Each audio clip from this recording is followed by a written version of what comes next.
What's up, YouTube? Drew here, and you are at the shop with this 4th generation Toyota Prius.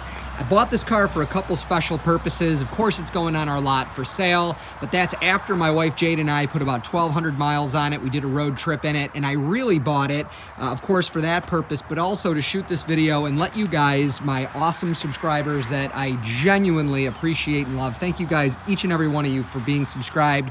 I am officially placing the 2nd generation Prius kind of, I don't want to say on the back burner, but I tend to cook, and by the way, I'm starting a cooking channel if you want to watch it. I cook on the front right burner. The 2nd generation Prius is going to the front left burner, and the reason for that is it is probably the best car ever made in the affordable price range. It's right up there with the 92 to 01 Camry, the 1990 to 2006 Lexus LS. I mean, these are some of the best cars ever made. They will go down in history as the most reliable cars ever made. The Prius is probably the best one because of its efficiency and its affordability. But the 2nd generation Prius, I mean, we're going on 16, minimum 16 years old soon here with the, with the 2009s, and it's almost 2025. It's just, they are aging out. They're the best cars ever made, but they're old and they have miles on them. And when they don't have miles on them, they have issues from sitting. So where does that leave this? Well, as you guys know, and if you don't, make sure to watch the videos in the description. I'll be embracing the 3rd generation Priuses. I'm aware of their issues. I've coached many of you guys. Again, I love you. Hang in there if you're suffering. I've coached you guys through their issues, and I put a video, it'll be in the description. I put up a video some years ago that with my 21 years of mechanical expertise and the hundreds of Priuses I've worked on or would I still buy one? Cheat little sneak preview here. The answer, or spoiler, I should say, the answer is yes, I would still own a Generation 3. The Generation 4 is getting affordable, and this car is absolutely mind-blowing. Jade shot some footage when we were on the road, quite on the road. I mean, we were averaging probably 80 miles per hour. Shot some footage of, my take and her take on the car. I mean, I've got hundreds of thousands of miles logged on the 2nd gen and probably 50,000 logged on the 3rd. These 4th gens are absolutely awesome. They're devoid most of the issues of the 3rd generations, and I'm really excited about it. Now, please, for those of you that are faithful, Gen 2 Prius people, I love those cars. I'll have those cars as long as I possibly can. I mean, as I shoot this, we have a 1991 Toyota in stock. We have a 1996 Toyota in stock. There's a 1998 Toyota right there. I love old cars, but the reality is this. I try to have affordable cars on our lot, which means in this shop where I teach you guys, I try to have affordable cars that are, realistic for people to own. And sadly, the Gen 2 is just getting so up there in age, I don't believe it meets that criteria fully anymore. I will always, at least for the rest of the decade, have one in stock, I hope. But I am officially moving to, my heart is now with the 4th generation. I absolutely love these cars. I hope to give you guys footage soon of like 5 of these on the lot at the same time like I used to with the Gen 2s. But they're just getting old and hard to get. So anyways, I'm Drew. If you like this so far, or if you're curious, make sure you subscribe because the content of the channel is going to start changing.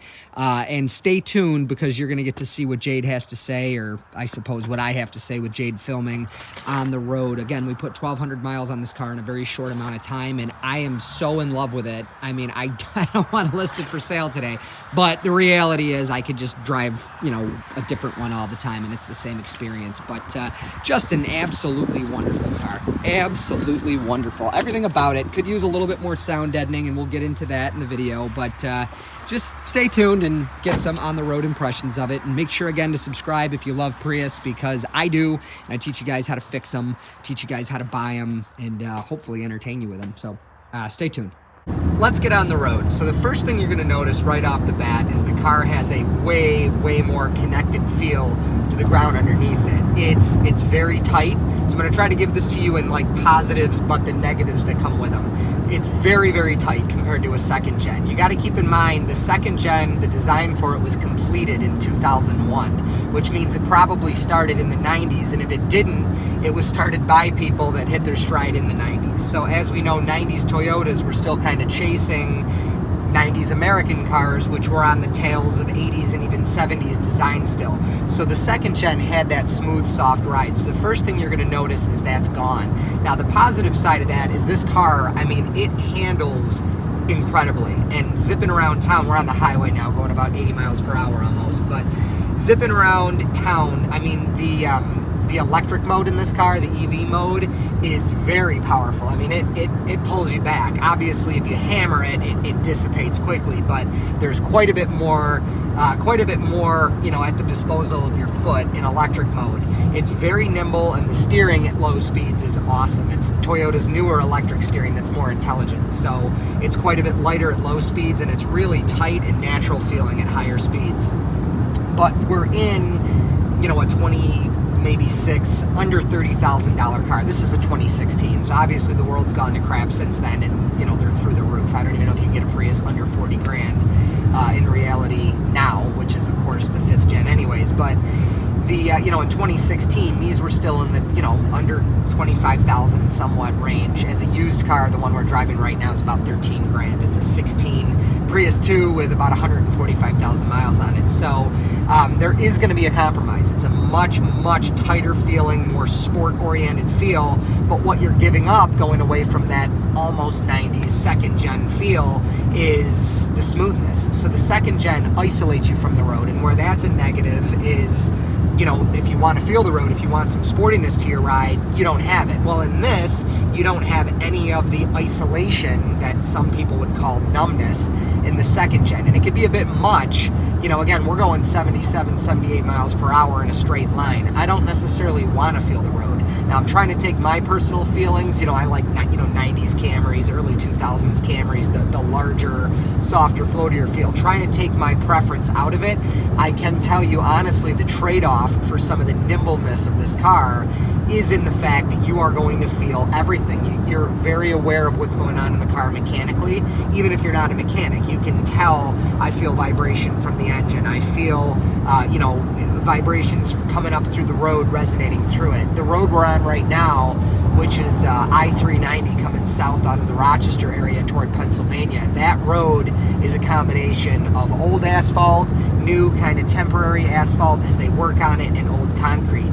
And you could feel literally everything. You can probably even hear it in the video coming from the road into the car. And there are many times, probably 50% or potentially more of the time, that's in a negative way. But again, you're not in, you know, a $75,000 Lexus where, you know, the compromise is less. Everything that you gain in nimbleness and also efficiency, this is quite a bit more efficient than a second gen, you're giving that up somewhere else. Speaking of efficiency, I've noticed typically as I run around, you know, I don't know what it's going to do on the highway. It's seeming like it's, you know, maybe around 50. Running this car around the, you know, the rural suburb we live in, I've been averaging about 59.5 to 60 miles to the gallon, which is phenomenal. Overall, the feel of the car is better than a second gen. It's much more controlled. It's more comfortable. It's in the sense of being in control. You know, the seats are definitely harder. You know, the steering wheel is, I guess, tighter, for lack of a better term. You got to focus more on where you're going, but you're getting back handling that you didn't have in the second gen. So one of the ways I could use to describe the way this car feels is it feels like I'm driving a smart device. It feels like this is a technologically advanced piece of equipment, like a smartphone that I'm going down the road in. I think Toyota did a really good job of kind of balancing the give and the take in this car, even compared to a third gen, for the price point of the car. Now again, if we were talking about a Lexus that was $55,000, that give and that take is going to be, you know, quite a bit less dramatic. But overall, on the road, which is where we are right now, on the interstate, traveling almost 80 miles per hour, it's a pleasant car. I don't think the harshness takes away enough to say that I like it less than a third gen or a second gen. I like it quite a bit more. You know, but the, you know, any little bit that it gives up, it's not, the car's not, we're in, you know, we're 2 hours into this drive. The car's not at all beating me up. I'm much more aware, again, of the road and the mechanicals, but the efficiency and the precision of the vehicle and, you know, the convenience of the tech, you know, the infotainment system, even little things like the blinkers, they, you know, they give you like a merge thing. You don't turn it on and, you know, wait till you merge to turn it off. It has the, you know, the couple blinks thing, just everything about it, all up and all auto up and down windows, Your higher end models are going to have adaptive cruise control that, monitor distance between you and the car in front of you. Some of the upper end models too, we've actually had one. We had one last year. As long as it senses input from the driver periodically, it'll actually drive itself. There's a lot that's being offered instead of the mushiness and the softness of the Gen 2. Again, you're getting much more efficiency, better control, but you got to understand that, Toyota already built the Prius's reputation by the time this car was made. They're no longer, the R&D and what's on the line for them to get it right. They're kind of riding on their laurels a little bit at this point. Toyota quality is overall way down compared to a Gen 2, but we're not fighting Gen 3 head gasket issues. So all in all, I think this car is substantially better than a third gen, and while a second gen is definitely a better car in quality, I think this car makes up for it in execution. And you also need to consider that no matter how good a second gen is, the newest one out there right now is, going on 16 years old, and the oldest one out there is well over 20 years old now. So all in all, I give the car definitely a thumbs up. It's a substantially better car than the third gen.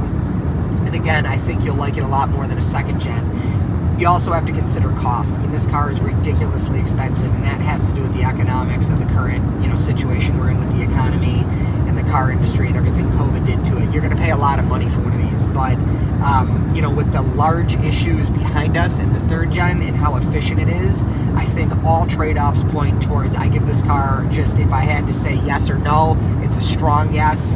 If I had to give it, how satisfied I am with it on a scale from 1 to 10, I think it's a strong 7.5 or maybe 8. I'm really excited to see what the 5th gen is like, but for now, officially, I definitely endorse this car for the channel. I think all you guys should get them. If you're not subscribed, make sure you do, because I'm going to start picking these cars apart piece by piece as I start bringing them in more and more. This is only the third one the dealerships had, but I will be bringing them in as often as possible and trying not to flood our lot with cars that are over $10,000, but you'll be seeing more and more of them. So be sure to subscribe. I always show you, for you subscribers, I love you guys. I always show you the ugly. There's no amount of, money Toyota, they've never given me anything, but there's nothing they can give me to give you a dishonest answer. I'm going to give you the good, the bad, and the ugly. So if you're into that, make sure you subscribe. We'll see you on the next video. God bless.